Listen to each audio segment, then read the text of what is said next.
Hello everyone, কেমন আছো তোমরা সবাই? আজকে আমাদের বন্ধুদের একটা চিকেন তান্দুরি পার্টির ব্যবস্থা করা হয়েছে।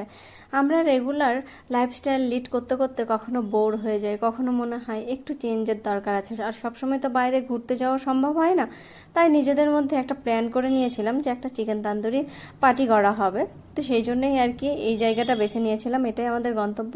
খুব সুন্দর একটা জায়গা, বেশ নিরিবিলি জায়গার মধ্যে হয়েছিল, আর নিজেদের মধ্যে গল্প করে হাসি ঠাট্টা মজা করে একটা খুব ভালো সুন্দর সময় কাটিয়েছিলাম। এতে করে তো মনটা বেশ ফ্রেশ হয়েই গেছিল। আর তারপরেও একটা রেগুলার রুটিন থেকে বেরিয়ে অন্যরকম একটা কিছু করা অবশ্যই ভালো লাগে। তারপরে ভাবলাম যে এত কিছু হলো, তো রাতে ডিনারটা করব না, আবার রুমে গিয়ে করব, সবাই একসাথে করে নিই। তাই বাইরে থেকে রুটি কিনে নিয়ে আসা হয়েছিল, চিকেন কষা ছিল আর আলুর দম, এই দিয়ে সবাই মিলে ডিনারটাও ওইখানেই সেরে নিলাম। আর এই করে সন্ধেটা দারুণ কাটলো।